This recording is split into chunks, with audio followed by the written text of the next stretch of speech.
Hey, David, thanks so much for being on the show. Thank you. Glad to be here.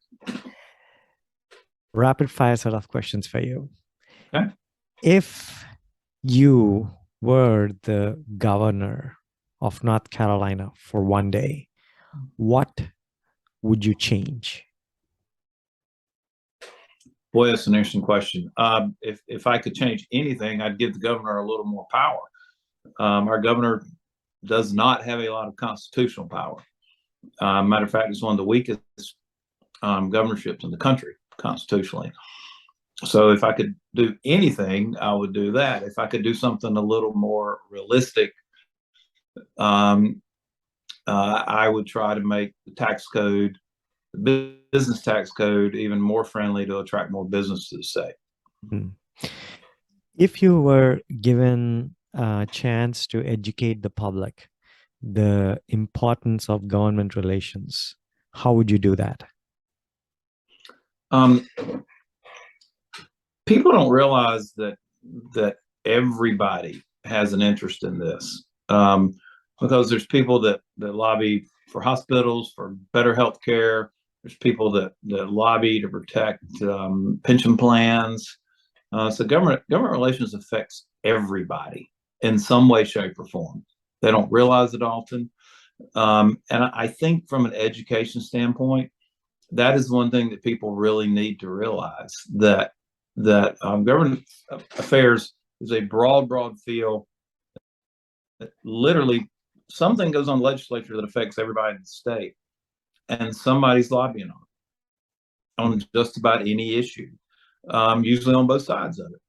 So I would like for people to understand that lobbying is a good and honorable profession, and like I say, the protected by the Constitution, unlike most professions. And that even when a person picks up a phone and calls this legislature, their own legislator, they're essentially lobbying. That it is a widespread thing that has a great effect on everybody in the state in some way, shape, or form. Mm. And if you had to define one skill you think is absolutely essential for someone to be a good lobbyist, what would you say that to be? Um, I've heard you ask that question on some of your other podcasts, but I really think I'm going to take a little different tack. I think a lobbyist needs to be curious. I think a lobbyist needs to be willing to learn new things and always looking to kind of grow their knowledge base, to be curious about issues. Never going to be an expert on every issue I lobby on. That's what my clients are there to provide, that expertise. But you need to know enough, um, to be able to sell it. And you do that by asking questions, by learning new things, by being curious. And what is the hardest part of your job? Um, Probably waiting. What people don't realize, lobbying is about 80% waiting, waiting for something to happen, waiting for a meeting to start, waiting for the legislature to come in session, waiting for them to go out for the year. It's literally about 20% of your time is spent in fits and starts of work, and the rest of it is waiting for something to happen. And I'm not real patient about waiting, so that's a tough one for me. What is the best advice you've ever gotten? Lobbying related Sure. or just in general? Uh, Somebody told me when I was fairly young in the game, and one thing I try to tell younger people that I come across is be patient. Everybody wants to, run the world their first day. I was the same way. That um, the second best thing other than curiosity you can have as a lobbyist is developing wisdom, and that takes time and that takes experience. And so I would tell people to be patient, put your time in, and as you go along, you'll develop that wisdom that comes with experience to Hmm. make you a better lobbyist and more effective. What's that one situation that you would like to emulate your fellow lobbyists?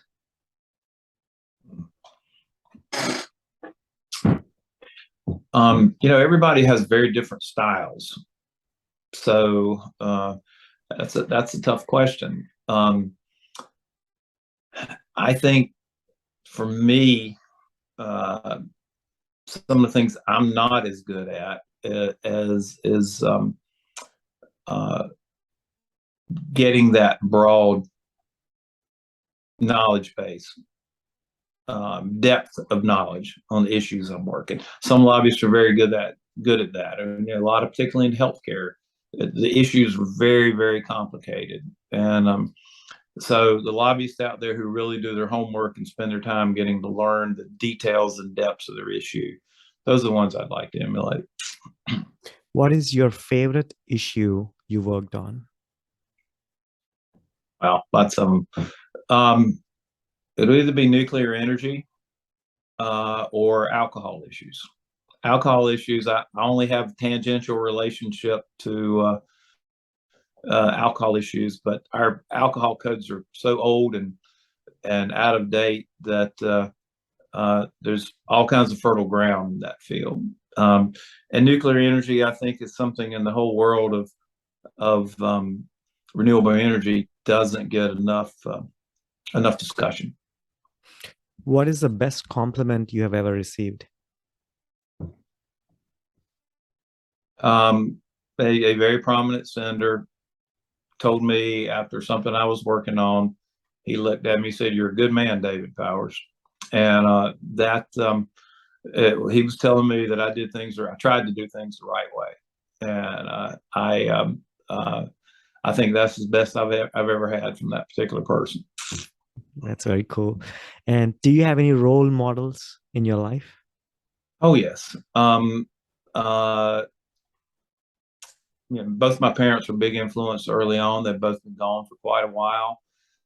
Politically, Jack Kemp, former congressman and Secretary of Housing and Urban Development, whom I worked for when he was the Secretary of Housing and Urban Development, and William F. Buckley, who was the editor of National Review magazine and the biggest idea man in all of free market-oriented politics, in my opinion. So here's the last crazy question I have for you. Okay. If you had all the money in the world, what would you do with it? I'm sorry, what would I do? Yeah. I'd chase a dream, maybe. I've always been really interested in old buildings. I would go back to school and study architecture and rehab old buildings. I've always said if I had all the money in the world, that's what I'd do. Wow. So I'll stick with that. That's very interesting. Maybe you should start off with that and tell us like what piqued your interest in old buildings and architecture. I don't know, travel a lot. Traveling, particularly in Europe, where you just see just incredibly beautiful old buildings. That's probably as much as anything. I've always been real interested in history in general. Buildings are kind of living examples of history. I really like to see an old building brought back to life and being given a new purpose. And I'm not a very mechanically inclined person, so I've always said I wish I could do that. So let's talk a little bit about your childhood next. Okay. Can you tell us where did you grow up and how was your childhood like? I grew up in a little farming community of St. Paul's, North Carolina. It's down below Fayetteville, right on I-95. Small town, 2,000 people. It was a Burlington Mills town, a textile town. My dad and my uncle ran a feed mill and farm supply business. I grew up working in the business. My mother was a public school teacher. My mother taught my wife in the 6th grade, so my wife also became a public school teacher. My wife is from the same town, had a typical kind of small town childhood, school, sports, worked on the farm, worked in the feed mill. Until I went to college, that was kind of my world. When first year I went to college, I went to North Carolina State, and my dad and my uncle sold their business. So I had to find something else to do in summers. So I started working in men's clothing stores, and um, developed quite an interest in clothing too. So, but no, I had like I said, a typical small town, Eastern North Carolina childhood. Just work. I had two sisters and a brother, and we all worked in the business at some point for some periods of time because you were expected to do that. What was the business? Sorry. Feed mill, livestock feed, cow feed, horse feed, chicken and hog feed, and we farmed. We planted corn and soybeans and raised pigs. So Oh, very cool. And I see that you got a degree in economics. So yes, what sparked your interest in that? um, I think my interest in economics kind of came from my interest in politics at a fairly young age. Mm. Um, I I've always liked business, but I liked the theory of economics. So instead of finance or something like that, I decided to major in economics, and wasn't really sure what I was going to do with it. Pretty sure when I was in college that I was probably going to do something political, but I just like the theoretical. I like the way that economics makes sense. That supply and demand makes sense. If you have a supply problem, that's going to create more demand and less goods to sell, and you're going to have a shortage of goods, and the price will go up. That makes sense. So I've always liked that kind of theoretical part of it. And when you said like you had an interest in politics, how did that start? My father was very politically active, very interested in politics, and I got interested in a very young age. He took me to meet former Governor Holshouser when I was 12 years old. So I went to a campaign event for Ronald Reagan. He ran for president the first time in 1976 when I was 16. So got interested really young, and didn't really think about lobbying so much. My thoughts were more on campaign work and that type of thing. And I did, when I graduated from college, went to work on a Senate campaign. But I learned pretty quickly that you weren't going to make a lot of money working on campaigns. It was fun. It was a lot of fun. I learned a lot, met a lot of great friends who are still friends today, and that's been 40 years. But after a couple of years in the real world, as we say in lobbying, if you had another job, I decided to pursue something in the lobbying arena. So I see that you also got an MBA degree and then you also got a political science. Is that a certificate or a degree at the Darden School program? That's a leadership program in political leadership that Darden does. It's a certificate program, Got it. and it's legislators and private sector people together. Oh, Very good program. oh, I see. And you did that for a year? Yeah, no, that was a short term thing. That was a few weeks. Ah, okay, I see. So And so after you graduated and then at some point you decided to step into the campaign world. And what happened after that? What was your first job and what was your catapult into government relations? When was that? so after the campaign, I went to work uh, uh, first with a restaurant chain with Hardee's Restaurants, and then with Southern National Bank doing real estate work, buying land to build restaurants on, doing market studies. Same with banks, buying land to build branches on, and doing rehab of other branches. Um, and I did that for about 3 or 4 years, and I'd gotten involved in the presidential election in 1988. Jack Kemp, who I talked about earlier, ran in the Republican primary, and I worked for him, and he lost. And I did some volunteer work with President Bush campaign, and then went to Washington after that, and I worked for Secretary Kemp. And I did outreach to state and local elected officials, legislators, mayors, governors, and really, really enjoyed that. And I had an opportunity when President Bush lost in 1992. I had to find another job. So through a mutual friend, I found a job at a trade association doing state lobbying work. And this was And been all in in it ever DC? since. That was in DC? That was in Washington, D.C., yes. Oh, I see. Okay. And what did you like about the government relations that you stuck with it?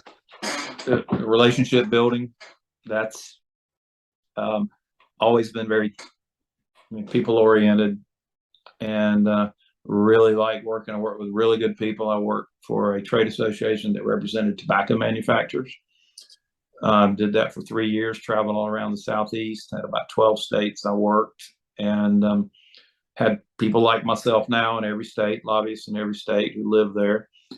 And then after about 3 years there, I went to work for R.J. Reynolds in Winston-Salem. So And that was the point when you moved back to North Carolina? right. Okay. I moved from D.C. back to North Carolina in 1995. Okay. And what was that? Why did you do that shift? Reynolds was a great company, better opportunities. Trade associations are good. Trade associations are a little limiting, not a lot of advancement opportunities. They tend to have fairly small staffs. Reynolds was growing their government affairs, and I'd worked with some of their government affairs people at the trade association I was at, got to know them, and worked out, be a good opportunity. I did want to come back home at some point. I had no plans for staying in Washington for good. So it was in the field I wanted, is in government relations, with a very good company. And the man who hired me there was a fantastic guy to work with, and spent 20 years there. And really, really enjoyed my time there. Nice. So can you tell us a little bit about, what kind of skills did you learn from, because you spent there like quite a few years. What kind of skills did you gather or learn from doing the work there? I talked about patience earlier. That's probably the best thing I learned, is that, and Reynolds was a little bit different. Most of the work at Reynolds was trying to stop things, tax increases mostly. That was their biggest issue, was cigarette tax increases. So most of the work there was trying to stop things. So you basically involves waiting them out, just fighting the fight all session long until they go out, and it requires a lot of patience. And also, with a tobacco company, you're not always real popular. Tough issue. I did find that I really liked working tough issues, and that's carried over some into my practice, my individual practice, and also learned that if you're working a controversial issue, you have to be extra careful. You have to be, extra aware of ethics laws and everything else, because people are looking for you to screw up. You have so many opponents that, so you learn to be very careful about making sure you do things the right way. And after your work at Reynolds, you moved on to be working at the NC Chamber of Commerce. Can you tell us a little bit about what that entailed? Okay, I never worked at the chamber on staff. I was on the chamber board. Okay. While I was at R.J. Reynolds. Reynolds was a big member of the chamber. Sorry, I apologize. I was on their board, and the chamber is kind of the government relations arm of the business community on a broad basis.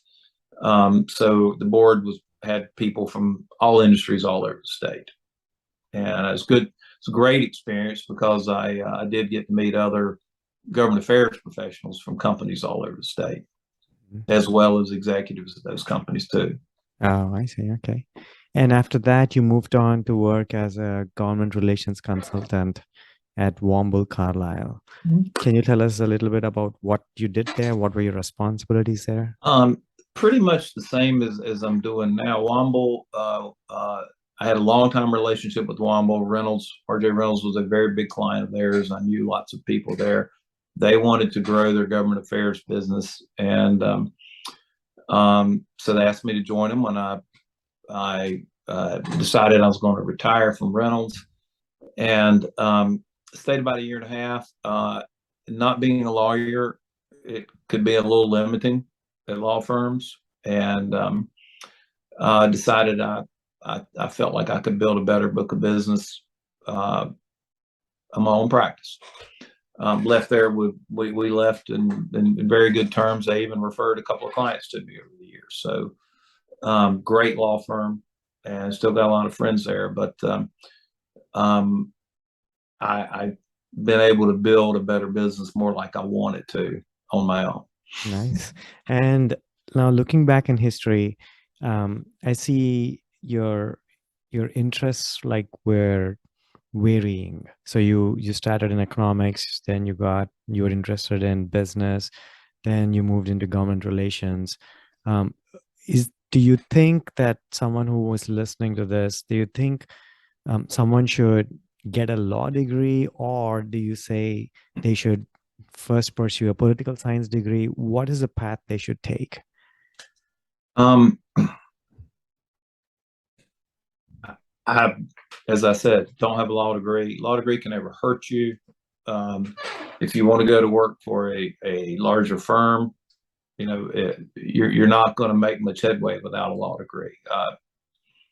Most of the government affairs people at law firms that aren't lawyers, you can't be a partner. You're not going to really, your impact won't be as great as it will if you're a lawyer.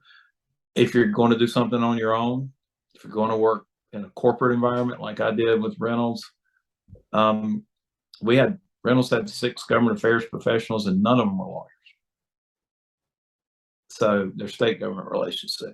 So I don't think it's necessary. I think an interest in politics and an interest in policy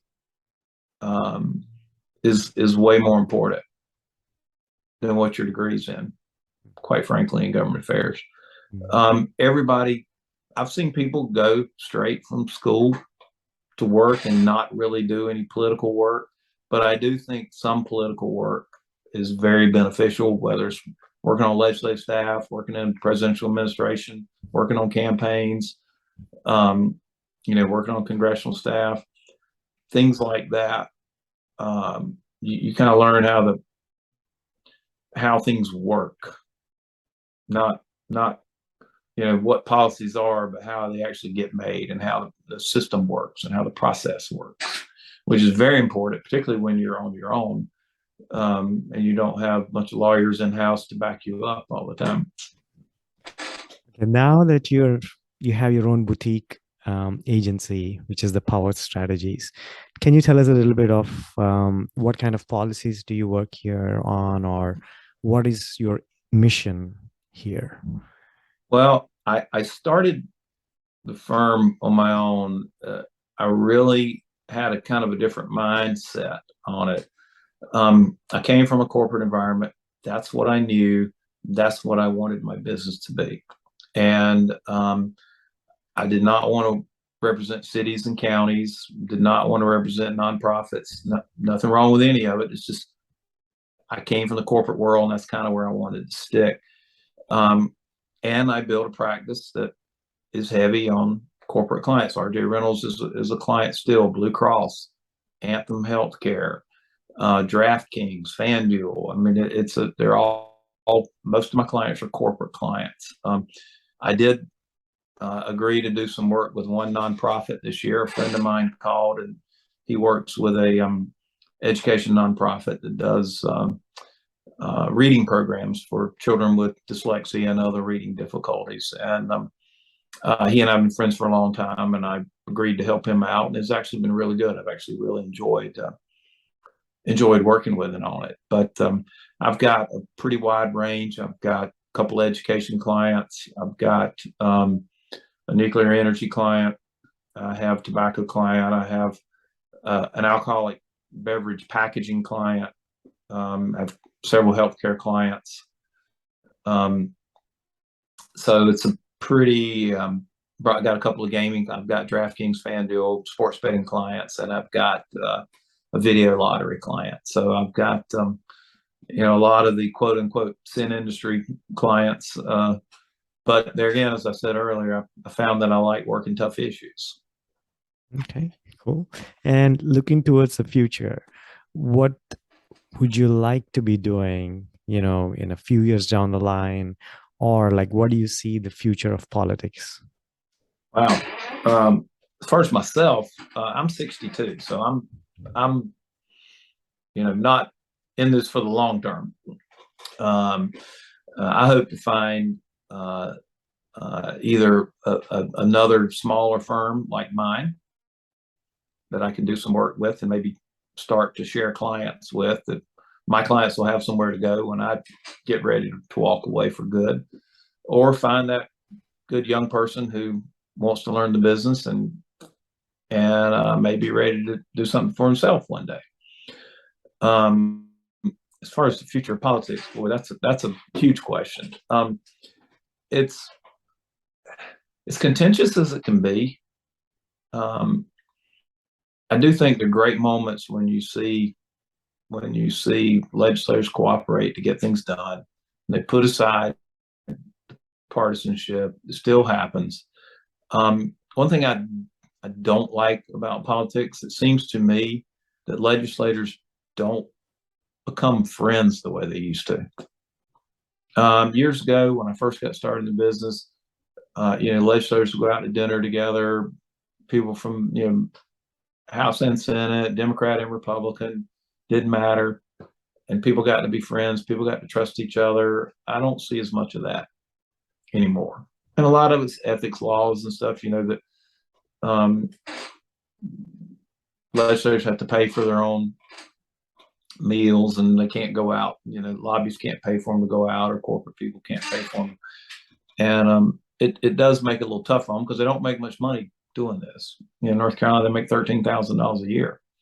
So it makes it a little difficult. But I think that's been bad for the function of the legislators. Legislators don't become friends like they used to anymore. And hopefully that'll change. I hope they'll find a way to, spend a little more time socially. I've always felt like you can work out just about anything over a good meal and a good glass of wine. You can find your way to just about anything. And if they do more of that, I think they'd do a better job. That I think this has been a really delightful talk. David, thanks so much for spending this 30 minutes with me. I appreciate it. Sure. Glad to. Thank you so much, Deepak.